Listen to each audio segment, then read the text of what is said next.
Hey watch friends, like me, I know many of you have been eagerly anticipating this latest release from Zelos. This is their all-new model, the Comet.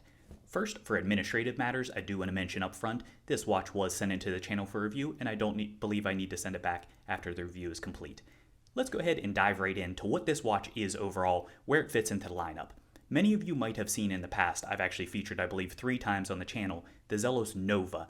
That was a dressier watch, which at the time was very different styling than anything else Zelos had ever offered. And then more recently, they featured the Starfighter. That was a bi-compax that had a very unique design to that overall.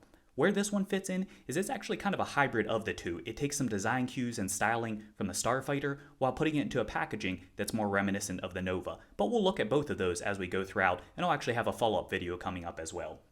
So initially, as far as the packaging, you might have already seen this packaging if you've looked at any of the recent Zelos videos. This is their new aluminum boxes that they're using, and they're carrying that forward with this one. It's nice packaging overall. As far as the warranty, this comes standard as with all Zelos with a 1-year warranty. However, I wouldn't let that scare you off. I found that Zelos is excellent for customer service and really stands behind their products. As far as the specs, this comes with a 39mm case, and that's measured from roughly the 3 o'clock to 9 o'clock position. And we'll look at that on my 6.5-inch wrist, though I think it's pretty size versatile beyond for larger sizes as well. As far as the bezel, this does step down and comes in at 38.4mm. The lugs are going to be strap change friendly 20mm, and we'll talk about that further as we go. The lug to lug is coming in at 44.6, so actually under the stated spec of 45mm, making it very wrist versatile, especially for smaller folks or those who are looking for a dressier watch. The thickness, including the sapphire crystal, this is only coming in at 9.6mm. So just like the Nova, a very svelte package overall. Love that aspect of it. Really nice touch. And with the crystal, you can see this is actually a flat, but it is a pronounced boxed edge crystal. Not as pronounced as some, but it definitely does stand proud. So that's with that for overall thickness. The AR on this, to my eye, appears to be a blue AR. We'll see throughout the footage as we go in outdoor footage and otherwise, and even a little bit there, that this, to me, appears to be a blue inner AR coating. As far as the movement, this is, I believe, a first for Zelos. It is a manual wind movement, and specifically, it's the Sellita SW215. As I mentioned, it's a manual wind movement. It is still a high beat movement, though, which is good because this one's a 3-hand as opposed to the sub-dial like on the Nova. This does still have hacking, though, so that's a nice touch there. That's something the Nova was missing with its 7001. And it does have an approximately 42-hour power reserve, so plenty to get you through the day and extra to spare in case you forget to wind it. As far as the water resistance, it is what you'd expect for a dressier style watch. It's adequate. It's 50 meters or 5 atmospheres water resistance. Not one I jump into a pool with, but the style isn't really conducive of that anyways.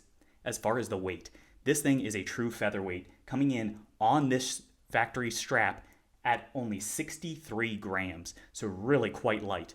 I did go ahead and measure for just the head only because I figure many of you will probably swap this out. With the head only, it is coming in at 48.9 grams, so very light there as well. So it gives you plenty of room for error if you still want a light watch, but you have a heavier strap. As far as pricing, let's go ahead and get those launch information out right off the bat. This is going to be launching on their website on June 10th of 2022, so just in a few days here as of recording and within publishing as well, because I'm trying to turn this around quickly to help everyone out before launch. The pricing is only going to be $529 for all the standard variants, and then there are 2 that are $569 that we'll look at momentarily. They're the Aventurine and the Gold Forge Carbon. So with that, let's go ahead and actually dive into the colors. For the colors, obviously we have the NASA we're looking at today, which is a white and black variant. There's also another white and black that they refer to as the Tuxedo. That you can see it does have a loom around the perimeter for it, which is a different accent touch, and then black for the center. There's additionally a silver blue version, a salmon version, an Aventurine version, as well as a first, I believe, for the brand of a Gold Forge Carbon. So really cool choices available in this lineup. I like that a lot. As far as the configuration, all of them are going to play off of a keyhole style sector dial. Most of them are also going to have layering, so where you have the outer perimeter that's going to be a satin finish, and then you have an inner perimeter, or an inner ring rather, that is the guilloche pattern. Very nice touch for that. I think it complements each other well, adds a lot of depth and allure to it, and I think looks great on all variants. Some of them, though, like the Aventurine, do just have a one-piece construction, and that's lending to the nature of the material that they're working with. This is going to have a mix. In the case of the NASA, it only has printing at the 12 o'clock position where it says NASA. No Zelos branding at all and no text down at the 6 o'clock. Other variants will have an applied logo at the 12 o'clock, as well as printing of simply the name Comet at the 6 o'clock position. So they kept it clean throughout. And additionally, out on the perimeter, you will note that there are individual minute or second hashes that are included, so you still keep the legibility despite the dress appearance. As far as the 6 o'clock position, you will notice that there is a date window as well. So that's part of where it lends it for the overall keyhole cutout or design around that, which is included even on the one-piece construction dials like the event ring. As far as the hardware on this, the handset is reminiscent to some that we've looked at in the past, and we'll look at that in the comparison video also, but it's what I would call like a skeletonized Aero-style handset, and that's true for all three of the hands. Additionally, on this version, you're going to notice that it is a polished black, which I think really adds to pop and appeal. And at first look, will just look like it's just a plain matte black hardware set, but then as the light glints off of it, it picks up that reflectivity and looks excellent. Like that a lot. And I believe that as far as the polishing carries over on all, though the color does vary depending on the version you get. The second hand, I'm sure you noticed, does have a red accent, which goes perfectly with the NASA text at the 12 o'clock position on this particular one. As far as the markers, they are going to be applied all the way around. It is going to alternate between applied numerals as well as rectangles, and that includes the 6 o'clock position where the 6 numeral is missing because of the date, but instead it has a shorter rectangle. Shifting over to the loom, I will say up front, this, with black loom, which is what's included on the NASA version, and that is the NASA version, I believe, alone, with the exception of the tuxedo, but that also has a full loom backing for that. With this, it is a little bit underwhelming. I mean, certainly it doesn't endure, it doesn't glow as brightly as like a C3 or a BGW9, but that's really just lending not to the application of Zelos, that's just the nature of black loom, but I love that look of the two-tone markers with having that black up against the white background. I think that looks great. For the bezel, as we already talked about, is set back, and additionally it is stepped. You can see it goes nicely from the case, leaning up towards that box edge crystal for a smooth transition there. The bezel does also have a nice polished lip around the perimeter, and then it has brushing on the top, and that is a radial brushing going around there. So nice use of texture, as Zelos pretty much always does. Shifting over to the case itself, the case is what I would describe as being somewhat reminiscent of both the Nova and the Starfighter. There's parts that borrow from each, though I think it's more closely associated with the Starfighter, particularly with those lug cuts. See if we can get the camera to actually focus there. So with that, the mix of the texture here, you will notice this is going to have polishing on top of the lugs. Additionally, as we already looked at, it has polishing for the bezel. And then you do have some accent down at the underside. While that is brushed, it does pick up some reflectivity, and it does go differently than the side, which has vertical brushing, whereas this is going to be more of a radial brushing there. So you get still nice textural contrast as you go throughout. Just like with some of the past models, you notice it's very angular, so very sharp for the downturn of the lugs, very sharp for the lug cuts. Overall, it just has a lot of angles, though none of the surfaces are actually sharp to the touch, so it still maintains comfort. On the crown side, you'll notice that there is no crown guard for this, which I think again is in keeping with the dressier or pilot style. On the crown itself, it is coming in at 5.8 millimeters. And I will say, importantly, because this is a manual wind movement, which let's go ahead and listen to that. Get a nice click from that. It isn't hard to grab a hold of. I actually found the Nova to be significantly harder to grab a hold of. This one, still with that flare out, that like onion style, I find to be quite easy to grip, even though it's a little on the small side. As you'd expect for a manual wind, it is a push-pull crown, and let's go ahead and actually hack that. So you can see pops, stops the second hand there. And let's pop that back in. And then, while I would describe this as kind of a pilot style, it I think does fit the overall mix of the dress pilot style look for this overall. And then here at the outside, you can see it does have nice Zelos signed that is not loomed, which again, I think is in keeping. I will say, and this is something we'll talk about further, the crown's a little bit tight. It could just be this sample of one here. It's not too bad at all, but I do find it to be a little bit stiff in manipulating that, and that's true of popping out while you're actually setting it as well, though not functional any issue, and it's smooth. It's just a little bit tight. As far as the case back on this is a screw-in construction. It does have, as you can of course see, an exhibition window there, and that is sapphire crystal as well. The Finishing is going to be radial brushing all the way around, and then it does have nice clean text. And for all of you Zelos fans, I'm sure many of you want to know how many of each variant. This particular one is 100 for the NASA variant, in case you're looking for that. And then the movement itself, this was a first for me, I believe, with seeing the SW215 in person, and I think it's a nice, tasteful movement. It's not the most impressive to look at. It could be more highly decorated like some of the past Zelos models are, but that being said, I don't think it's any slouch either, so I think that's nicely done. Shifting over to the strap. The factory included strap is a Horween leather strap. It is 20 millimeters, of course, at the lugs, and it does taper down to 18 millimeters at the clasp. The buckle, as with other Zelos models, is going to be signed, and it's stainless steel in keeping with the watch itself. It does include quick releases on the back, and for any of you past Nova folks who were concerned about the clearance for the strap, I found that this one does appear to be adequate. You can see a little mark at the 6 o'clock position, but that's actually from folding up, not from catching on the underside of the case. So that should be good. And of course, with that, let's go ahead and actually look at some different straps. As you can see here, I featured it on a wide variety of different straps just to give a quick first look.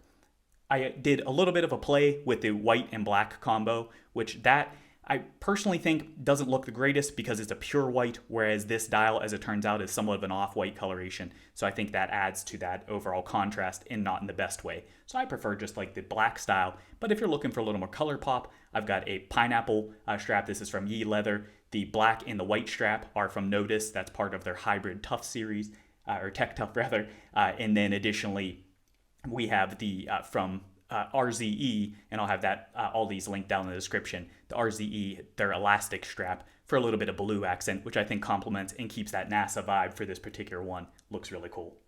All right, so now that we have a better feel for the watch itself, let's go ahead and take a quick look at comps. I will say I am going to be doing a separate video on this, so we'll go into much more depth, but I wanted to at least give you a quick look. Here it is next to the Sky Raider. This is obviously skeleton variant there. You can see this is much smaller overall presence. And then the main two we want to compare it against, here we have it next to the Starfighter, and you can see how that looks overall. You can see the similarities in the lug cuts and some different aspects. But again, we're going to look at these in more depth, but that at least gives you an idea of the styling. And then to me, my favorite comparison, here it is next to the Nova. This is the Aventurine version, and again, same thing. We'll look at this more closely, but this gives you an idea how they stack up sizing. I will say, presence-wise, the Nova definitely does wear smaller. It has a lot of dial presence, but you can see overall, as far as the stature, I do think the Comet looks significantly larger than the Nova. But that being said, both of them are plenty dress-oriented for styling. So for the folks who thought the Nova was a little bit too small, I think you're going to be happy with the Comet. It does bump it up a little bit. For the folks that thought the Nova was the perfect size, I think you're still going to be happy with the Comet. I think it's good and close enough as far as overall sizing. And of course, we've seen this on my 6.5-inch wrist, so you get an idea for the smaller wristed folks what that looks like. All right, so let's go ahead and wrap things up with my view of the positives. I do have some critiques as well as the overall summary. First, for the positives. The pricing, I've got to say, I think is great. It significantly undercut the Nova. Now, granted, you do lose the bracelet. You do have a Salida movement instead of the ETA 7001, which I do think is a step down in that respect.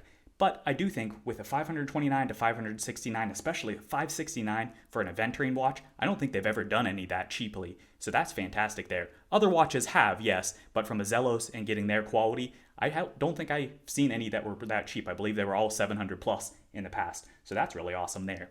The dials, what can I say? They're gorgeous. You have so many different variations there. There's 6 different options that you have to choose from. Each of them are excellently applied. Each of them have a completely different feel. Great job for that. Really impressed.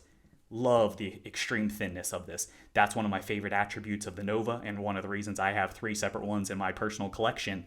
That being said, I'm actually planning on adding 2 more of these as well. So I've got this NASA. I'm going to hopefully add the Aventurine as well as the Salmon version in case you're wondering for overall style. And I'd love to hear which ones you want to pick up as well. So please do comment down below. The overall, I think the design is typical of Zelos. It is a unique execution, and I think it's a pretty brilliant design. I like the hybrid of the pilot style, but in a dress package.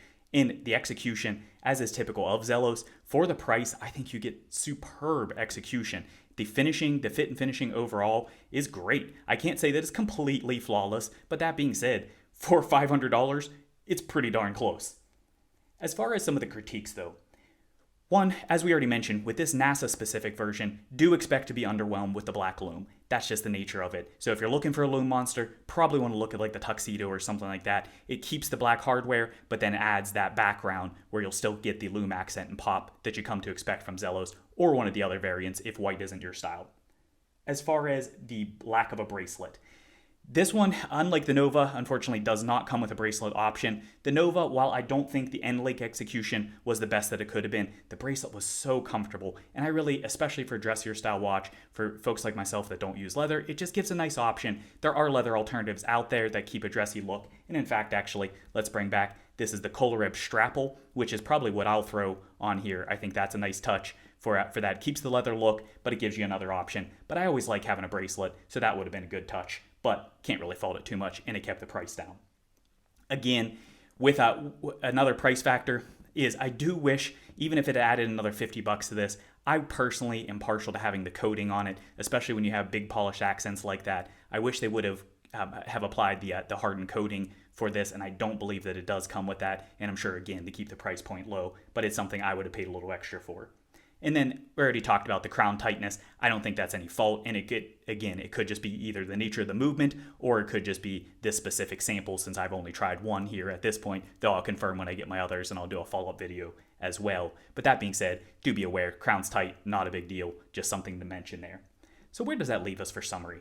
Overall, I have had a lot of anticipation for this. I've been watching for quite some time. I love the Nova. As soon as I heard there was a Nova 2 or something in that vein as far as another dress style watch coming, I was extremely excited. And I've got to say, this one delivers. I think it's a worthy follow-up of two of my favorite Zelos models that we already looked at, the Nova and the Starfighter, as well as I love the Sky Raider too. And I think it has a little bit of flavor of all of that, but in a smaller package.